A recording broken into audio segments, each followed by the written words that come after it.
Okay, guys, I pledge allegiance To the flag of the United States of America and to the republic for which it stands, one nation, under God, indivisible, with liberty and justice for all. Roll call. Mr. Akuri? Here. Mr. Bova? Mr. Brodsky? Here. Mr. Korf? Yes. Mr. Coyne? Here. Mr. D'Elia? Mr. Ford? Mr. Lewis? Here. Mr. Karam? Here. Mr. Macholo? Here. Ms. Sesney? Mr. Wallace? Speaking of Mr. Wallace, you've been kicked off, right? Rotated up. I'm rotating out. Going Yes. back. So what are you going to do with your time? I'm busy. Okay. I have other things to do. Well, it's been a real pleasure having It's you been as a interesting serving on the board. For the second time, you never know, I might be around for Yeah, the you third. might. I'll still be in office. Third tour of Welcome duty. back. Recycle you. Yeah. No, Trenton will be appointing somebody, but we don't know who that is yet. They haven't made the appointment yet. Well, it was good. It was good having you here. You're on a good board and you've been a great member. I've enjoyed it, great bunch of people, and you guys do good work.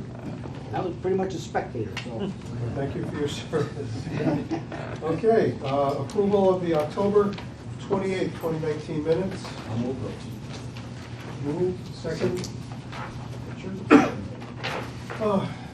Any comments? All in favor, please say aye. Aye. Any opposed?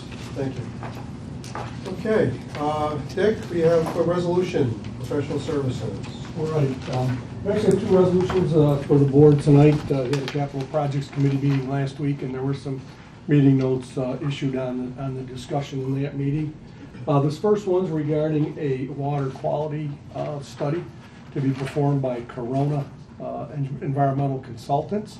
And at this point, I'll turn it over to Phil to talk about the regulations and some of the other issues down the valley that are prompting us to undertake this study for our system. Phil? So we've been looking at addressing potential changes in the lead and copper rule for a number of years. Those proposals came out, the rule revisions were proposed back in October. And of course, at the same time, we're looking at potential work down in the valley and eventually feeding some of our water into those municipalities down there.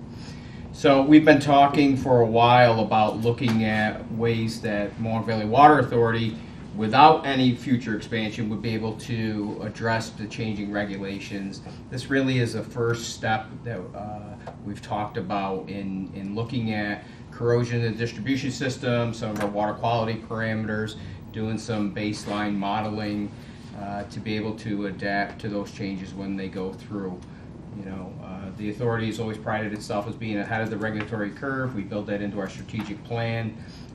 And so this would be the first step moving towards compliance with the lead and copper rule changes. There's really a narrow window once those are formally promulgated. We anticipate within the next 6 months. And there really would leave very little time for us to check all the boxes. So we would anticipate 2023 those rules being in place. Okay. The study cost was quoted at $41,950, about a 12-week effort. We do have the budget in the existed bond funds accounts to do the work. It is a sole source award for the reasons we noted on page 2 of the resolution. This company is already working down in the areas that we're going to serve. They've really were created only for this kind of work, and it's important for anything we do in plan dovetail with what happens down the valley or any other areas we might extend to. So what will the study actually do for us again? So it'll look at some of our baseline corrosion conditions without getting into too much depth, right? So there are a number of water chemistry parameters that need to be looked at. When we look at the lead and copper rule, right now the threshold is 15 parts per billion. The proposal would shift that down to taking some sort of action at 10 parts per billion. We, based on our last round of testing, would fall within that range, so we would be triggered into starting this kind of work. And it's essentially evaluating your corrosion control strategy, which we use is elevated pH. But it kind of forces you to start looking at that and identifying other ways to optimize your corrosion control strategies in the distribution system. I mean, will one of the solutions be replacing piping, or is that just changing chemical? It's not going to be written into the regulation that you specifically have to do that, but based on the trigger level of 10 parts per billion, which we were above, you would have to make a plan that's approved by the state to start doing that. You don't have to do it, you have to have a plan that you're ready to do it. So whatever that percentage may be, maybe 1%, maybe 6%, we just don't know what the state would say in that case. And Rocco, for the purposes of this conversation, when Phil uses the term corrosion or corrosion control, we're talking predominantly about whether or not the water is going to absorb lead from the pipes or copper from the pipes that have elevated levels. Okay. So right now with the lead level, the action level is 15 parts per billion. They're going to be creating a new lower level that will trigger a bunch of other requirements. But if you cross the 15 parts per billion, and we've been lucky to be staying underneath that, we're at 12, 13.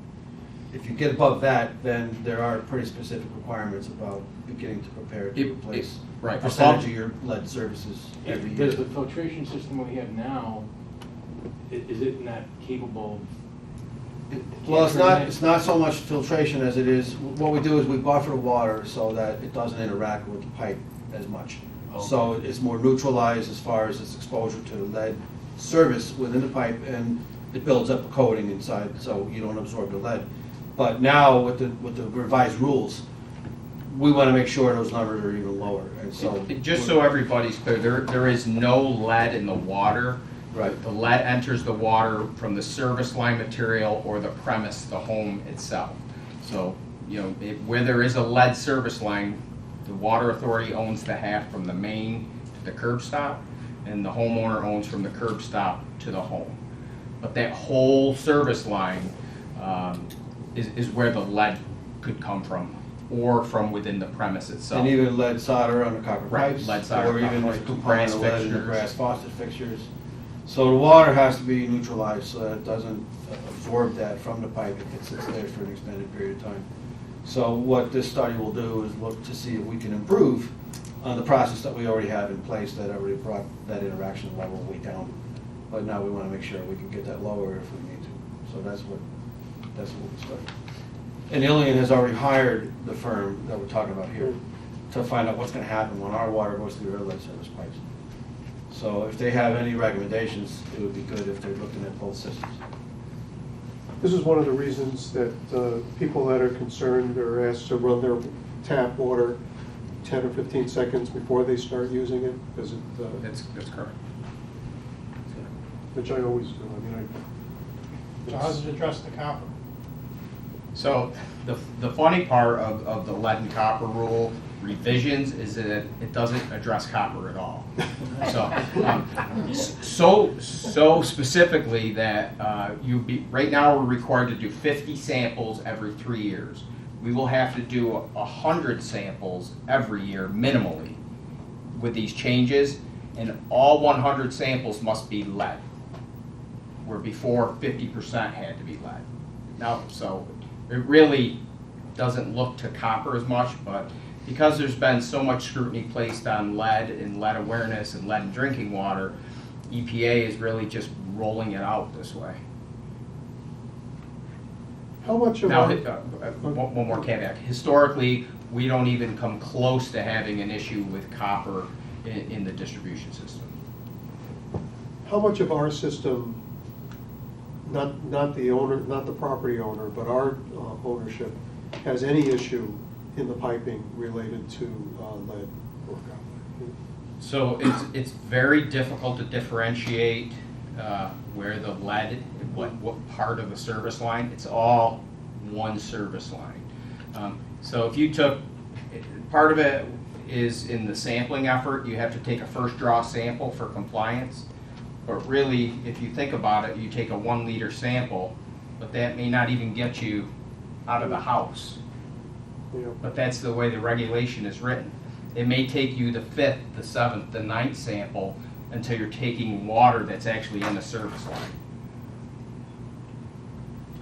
But it's good to do this now as opposed to waiting. Yeah, this will lay the groundwork, and, there is no doubt that we'll, most likely have to be looking at least evaluating alternatives for corrosion control strategies going forward, and this really is the groundwork that starts that in motion. And we have the physical components and alternatives for that treatment, so we can start budgeting in the capital plan a few years out for it. So that's Is there gonna be money that's allotted through the government for this? Or?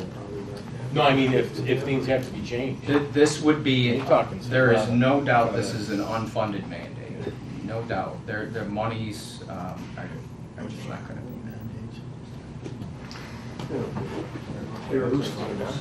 Right now, if we estimate the cost of changing out all the remaining lead services, it's probably somewhere between $12 and $15 million to just remove all those pipes and put new service lines. That's on the user side. Well, both, yeah. I mean, the whole piece. And there's some where, it's already copper from the main onto the curb and lead on the inside. A few might be reversed, and some are lead on both sides all the way in. But just to essentially make all the lead services go away, we're probably talking upwards of $15 million. So if we have a corrosion control system that we can tweak chemically, and the cost of the chemical treatment, whether it's zinc orthophosphate or whatever we end up using, is you could probably run that for 30 or 40 years before you come even close to spending the money you'd be spending on the lead. Okay, is there any other questions, staff, on this? Motion, move it. Motion, second? Second. Any comments, questions, additional? All in favor, please say aye. Aye. Opposed, nay? Thank you. Next. Second resolution, under item 5, I'll cover, and it's regarding a contribution to a Town of Frankfurt water district. Town of Frankfurt's looking at the Welsh Bush Road Water District, which is the one that's kind of out front now, but several other districts, and these have been looked at for a number of years out there. The Welsh Bush Road Water District along Welsh Bush Road easterly with a few side streets is budgeted by the town's engineers at about $3.5 million. Includes $800,000 for a new tank. That tank would be what we term a high service zone tank, and once the system was connected, would be a seamless component of our high service zone, being the 4th tank, and by far the furthest easternmost tank in the system. At this point, the town has requested a $50,000 contribution toward that tank, and of the $3.5 million or whatever the district is, the tank's about $800,000. We've been working very closely with the town on the material specifications, making sure that the hydraulics and everything would work very well with our system on this and the other districts. Probably don't recall, but 14 or 15 years ago, we had similar requests by the town of Schuyler and the town of Kirkland for potential districts out there. And we did something similar where we contributed, I think, $25,000, or committed to, and then a little over $50,000 for the Schuyler districts. And it's contingent on the towns receiving the federal or state grants, undertaking the projects, getting all of their approvals. So in this case, they're going to apply probably this year for the monies, may get them later in the year, could start design the following year. If it's successful, we'd be looking for the money in 2021 or some in that time frame. So we haven't identified a specific budget component for that. But there are 90 initial customers and certainly benefit and options for many more. Mr. Wallace was just telling me about the next district that's coming to this development point. And besides that, regional economic and hydraulic operational benefits. If it's a tank that's way out on the eastern end of the system, meaning right now, if we have a main break out there, there's people that can be isolated from the service, to the west. This tank would keep those people in service and also stabilize pressure. So it's always good to have a tank further out on the periphery of the system. So we felt, staff felt that the $50,000 was a reasonable commitment at this time. To find the money at a later date. If the $400,000, nice try. You asked for 50, Mr. Wallace. But it does also assist. When the state and the USDA is evaluating the applications, they see a financial commitment from another party, basically the water purveyor. It does assist in gaining points toward approvals. Also, system consolidation also increases the likelihood of points. So we felt it was a reasonable request, and it was recommended to the board by the committee. So this won't be paid this year? No, it's, the district is even yet to be formed. We started it, kind of went That's away right, we because didn't of budget it, we the didn't. tower. Yeah. It's We a pledge. revisited. It's not binding unless the thing actually moves forward and they get the money, the rest of the money. Right. They get the $3.5 million, we kick in 50. I'll move the resolution. Okay. Move the resolution. You have a conflict, you can't. Go ahead, just kidding. Okay, but been moved and seconded. Any other comments or questions? It was second. It was third. All in favor, please say aye. Aye. Opposed, nay. Thank you. Okay, we have 3 approvals. Jim, are you doing this? Who's doing it? I'll hold it up. So, as we've mentioned in the past, under the Public Authorities Reform Act, they have placed certain requirements on us that say that there are a variety of policies that the Public Authorities Reform Act says that the board should take a look at every year and reaffirm. Some of them change, most of them don't. But nevertheless, in order to comply with those requirements, we have set all of our major policies up now onto a timetable where we'll be bringing them to you a couple at a time throughout the year for, probably 5 or 6 different meetings, just to have them reaffirmed to comply with these requirements.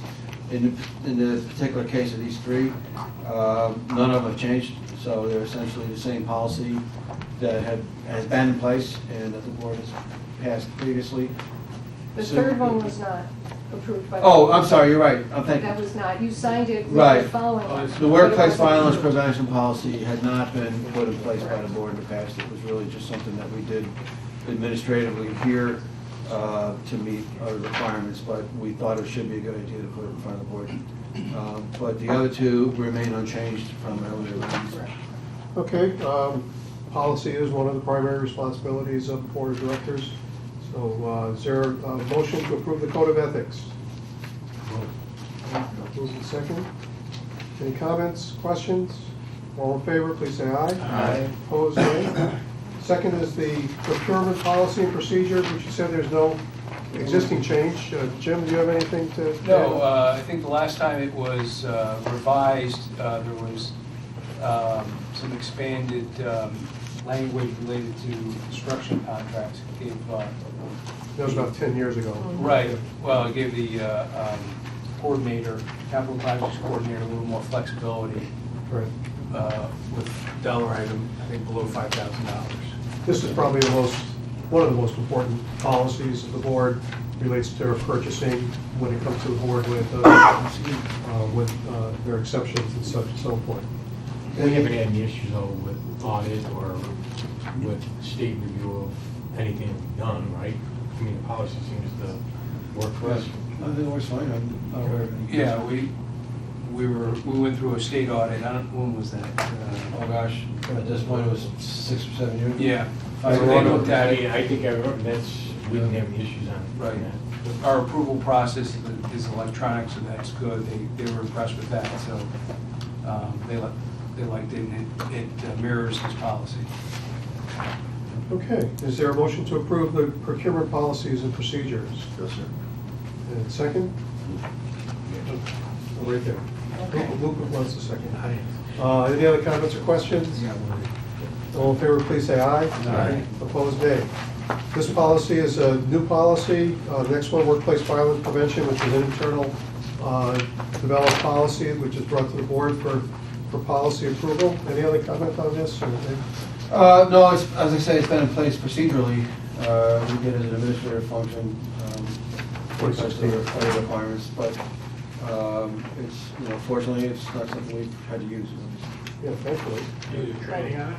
Pardon me? You do training? Yeah, and there's a whole host of forms that go with it as well, but there's a procedure to talk to the HR director and other supervisors when We have there's one anything out of on the ordinary going on. sexual harassment, too. We have a There sexual was harassment. one at the end of, no, we don't have the policy yet. That, we had that, but we They had just the training. didn't want to inundate the board. Right. Oh, It's already in place, it needs to be reaffirmed. Oh, okay. Yeah.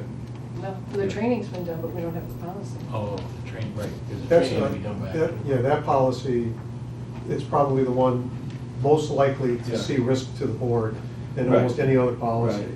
We have it in place, but it's currently being tweaked a little bit by our attorneys in Hancock and Essex. As soon as we have the final version with some revisions compared to the last version that the board passed, then we'll bring that back. Yeah, it's You might just- see that, as early as the next meeting. Well, no, that's okay, it's just everything I read says that's the one where boards become most at risk in terms of lawsuits. Right, right. Did they do your training for you too? Yeah. We, So is there a motion to approve workplace violence prevention policy? Frank, second?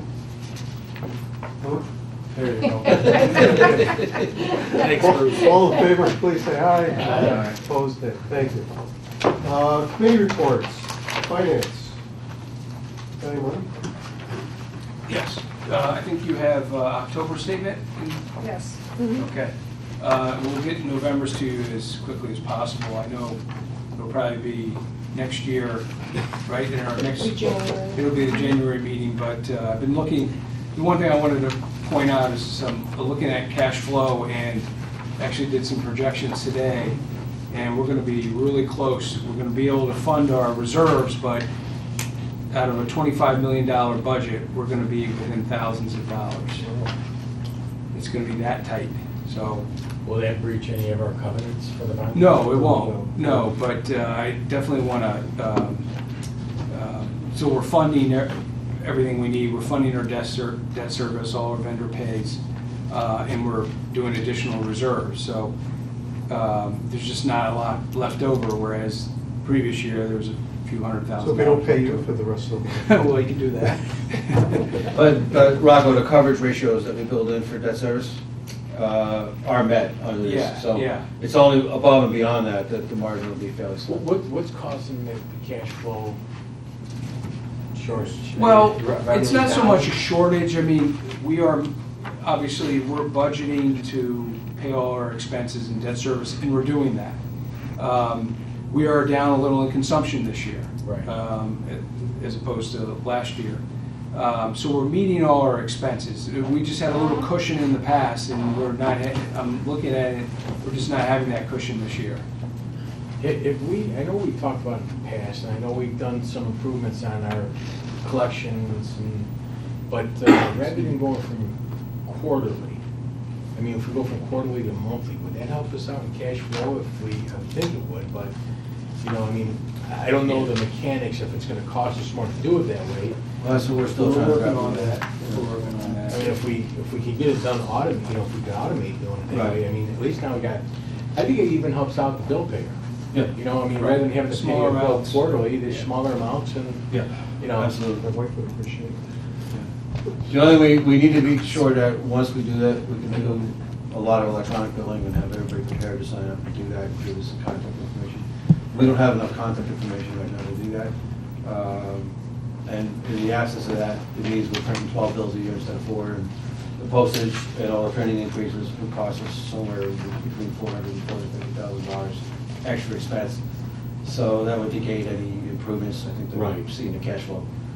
So. That's if we don't. Yeah, if we don't so, want you know, it. we have a continued effort right now to drive people to the website, you know, sign up for electronic notifications and give us emails and all that stuff. And when we get to, you know, sort of a little bit of a tipping point, I think we can have a very serious conversation about doing electronic billing and going monthly. And then we have probably a whole conversation about whether or not we want to do anything differently for people that still insist on a paper bill and whether they actually pay the extra cost to do that. I think that's where the costs are, especially if we're going to be using charge cards and the fees. Right. It's going to basically quadruple our fees Right. and may generate a conversation with the board about whether or not we charge back the fees or not. Well, Because if we charge with a credit card, do we charge the customer? we don't No, know. we don't. Right now, we're eating We're that. not. Yeah, it'll become real Just about money. everyone's doing it. Yeah, I mean, we're the less Certainly, though, if yeah. we're doing that multiple, you know, 12 times a year. And they're going more and Well, more you either pay towards credit card. You either pay the credit card fee or you wind up with a mailing cost. So Right, right. Well- Either way, there's that inherent costs that are I involved. think the credit card fee's higher than the mail. Could be looking at 3-4%. And I think there's a way you have to be careful on the way you charge. I don't think you can call it a service fee. I don't know if it's, there's some language in there on the merchants programs when you're using your cards to pay for a business to charge that fee. Yeah, I think realistically, we're at least 6 months, probably a year away from having enough people. I mean, we know In the that database the city does it make with that taxes. If you pay your taxes, they're charging you 3% on a credit card. Unless you use an e-check, that's $20. Oh, there you go. Well, it's So you don't even have, I mean, if you could do an ACH, you don't have to pay anything. Right now, we have about 8 different ways you can pay. So some of them are a little more handy than others. Some are a little more costly than others. Plus, it would reduce, are we still using a lockbox? Yeah. I mean, that's pretty costly too for that, so if we could It's ever. not as bad, not No. as bad. We had some reduction there this year, so. Is it? We're thinking. We just moved it, they're Yes. charging us less than Chase. A lot less. I think at one time, wasn't it like 65,000 we were paying? Pretty significant. We're still going, we still have Chase and they do certain services, certain types of payments that we still use them. So, that's still going on, so we're getting hit two different places. But the bank you use for lockbox is charging significantly less than the Chase one, so they are saving some money. Just one other question on, since we're on the financials, what the rate scenario out there, is there any opportunity for us to refinance any of these bonds, or is it still? We talked with our analyst, and we can talk about that. I think we're going to have a finance committee meeting hopefully soon. Okay. And then we can talk about that further. There are some hurdles we'd have to, go over, and we may not be able to even do it. Yeah, but part of the problem is that with changes in the laws on the tax exempt bonds, advance refunding is now limited. So Right. there's certainly, we can't pay them off until they become callable. And Are they all tax exempt? They are. all of them are tax exempt right now, but the spread between tax exempt and taxable bonds It's not is that so much. narrow right now that there's actually some public agencies going out on the market with taxable bonds. Right. So they have that kind of flexibility, and they can pay them off earlier than scheduled if you need to. But really, the only time you pay them off earlier is when you can get lower rates than what you're getting right now. And if you're out on the market, with bonds right now, and, you're going out 20 years and you're getting, 1.8%, 2%, the odds of refinancing that in the future with a lower rate are probably pretty slim. But there's one bond series right now we could refinance, and Rick McCarthy's estimated the savings to be, what did he say, 150,000 over the life of the Yeah, it whole was bond like, issue. well, it was a little over 100,000, I think. Was Is it that a little net smaller of than the charges to do it? What's that? Is that net of the charges? It isn't. Well, by itself, it would not be, no. So we would roll it into a larger Roll it issue. into a larger Which is debt, why we which sat down is- with Dick, we're we'd looking have at less the next cost. need to bond. Then we could build that into it so that the closing costs were spread out or whatever. But we would probably, if we went taxable bonds, we still have to have a reserve fund and all of that. I know we were talking about not having to do that, but it's something we can talk about, and perhaps Rick can even explain it a little better. Okay. And I know you talked about maybe a banking option. And we're Yeah, looking I mean, at I don't that know, as well. it would have to be a large bank to do this type of, Right. a Chase or somebody, but, at least if you were to do conventional financing, if they were willing to go out that long, Right. you might be able to get rid of that reserve account Well, and take that money and just. Yeah. The question pay though down is, the without a debt. reserve account, do they want it collateralized? And legally, we couldn't be pledging assets to back a loan like that. Yeah. Well, that's something we can talk about. Yeah. Yeah, so, but we've asked our advisor to look into that, so All right. he's still researching it, but, it was a good issue that he brought up, so our plan is to bring back information on that. All right. Okay, any other questions on finance? Anybody else have any questions of Jim? Do we approve the report? No. No, we Okay, didn't. so we just move on to executive director. I have a couple things.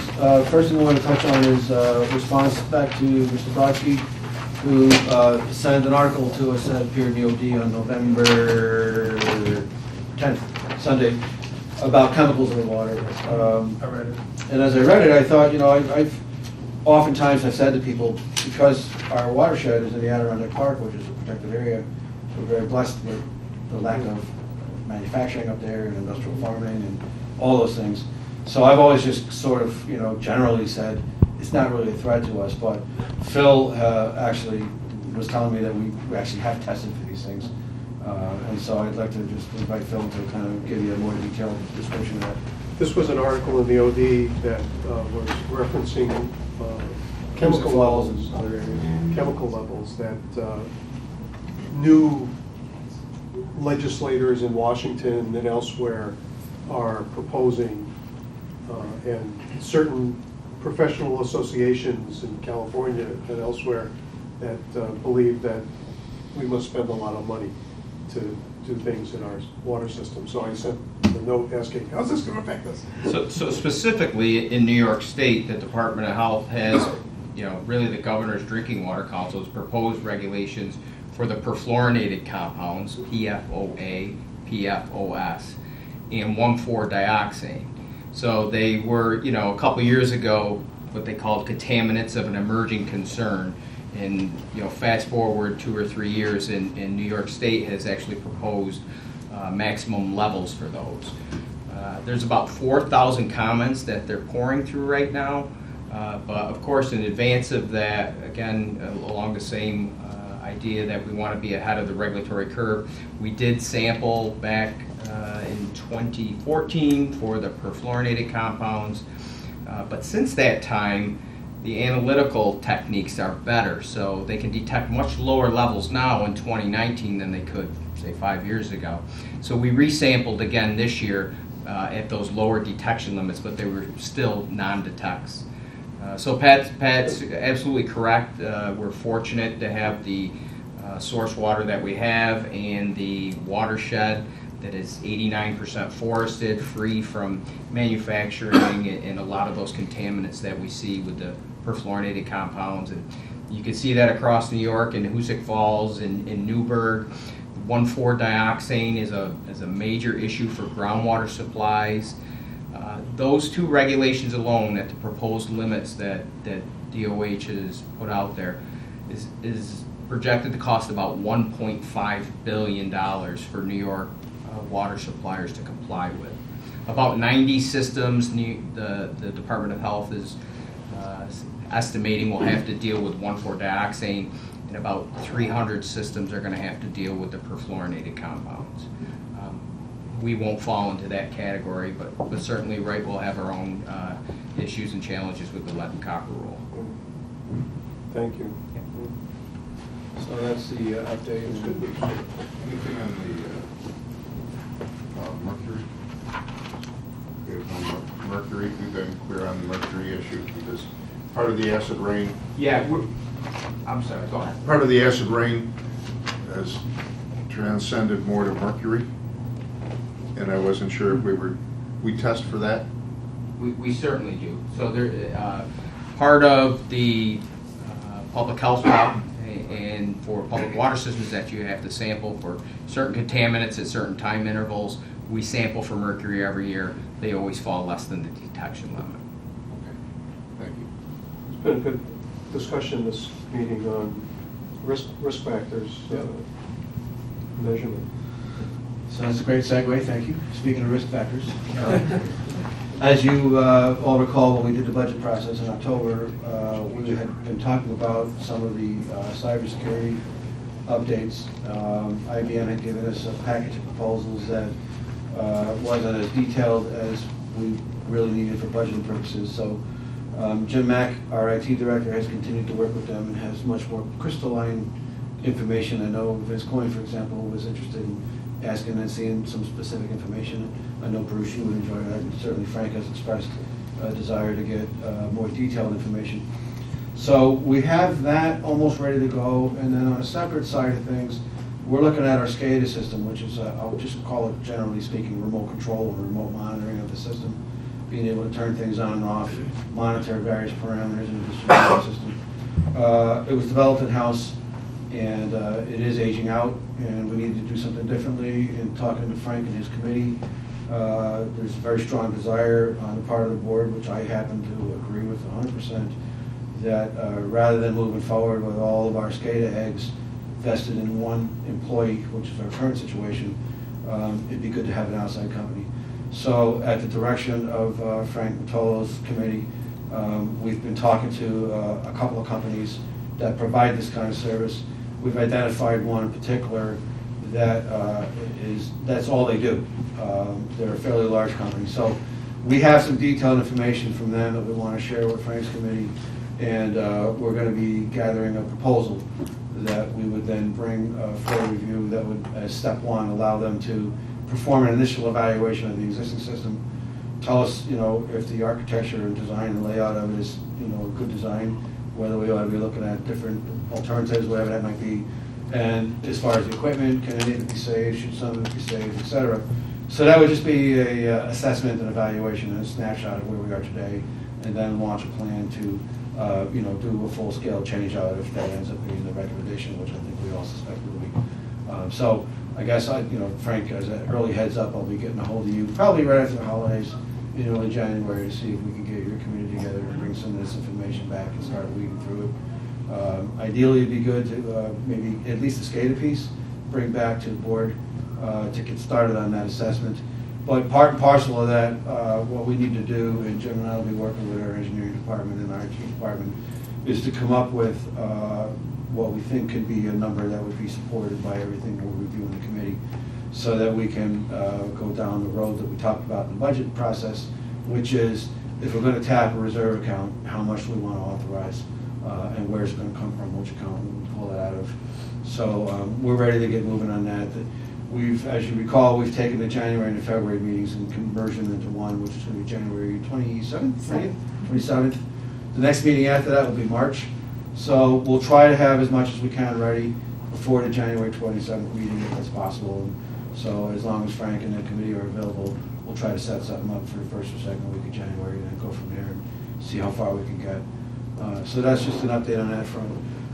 As far as Ilion goes, that project is still moving along. Dave and Phil and I have had a lot more conversation with their engineer and the mayor and the water operators down in Ilion. But one thing that is emerging right now is that they are looking to see if there's some kind of partnership they can form with us now, a little more solid on a contractual basis, to provide some support for them if needed in emergencies. We've made it very clear that we can't rush down there and do stuff for them at the risk of detracting from providing service in our own system here. But they're looking also at some assistance potentially in running their water treatment plant. So Phil's going to be going down there next week with one of our folks and touring their system and shadowing their operator, and sizing it up before we can even decide what might be workable and what might not be workable. But they do have a desire to see if there's some kind of a contractual arrangement that we can strike at early on to provide, some backup support, kind of be the cavalry in large emergencies, which we would have to define. So it's not likely we'll have something for the January meeting, but ideally by the March meeting, I think it might be workable that we can come in with, some sort of a proposed agreement. Would this be similar to what we did with Rome? Very similar to what we did in Rome, yeah. But it may involve a little extra help on the distribution side if they're having trouble with a large break, and a lot of their expertise is leaving, that's the problem. Their lead guy is retiring in March. So there may be a situation where we might want to send down a supervisor or a foreman to help with the job. Or if it's a real deep, piece of equipment, we might send an excavator down there if it's, they got a main that's 9 feet deep and they can't get to it with a regular backhoe or something like that. Or 15 feet deep, I should say. Shared service. Shared service agreement, yeah. So was the engineering department going to look into this too? Oh, yeah. So Doug and Phil and I met with them last week, and certainly our engineering department's going to be integral to talking about this. So at any rate, once we have some kind of draft agreement, the first place it's going to go is to our legal counsel for subscribing, and then either to the operations committee or perhaps the finance committee.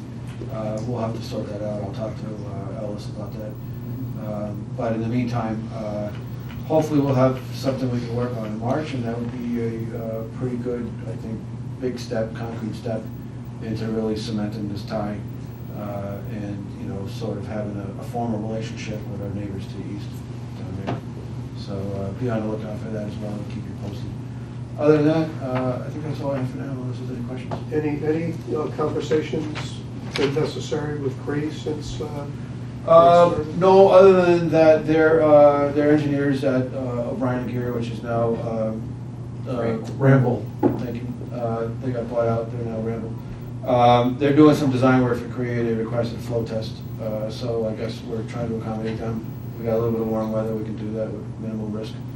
But other than that, not really. I mean, the rates are the rates, and they're moving ahead. I mean, they're full steam ahead, and Rockwell knows at Edge. We just committed a bunch of funding to continue the site work for them. But as far as, their need from us is, other than design work, there's not much they need right now.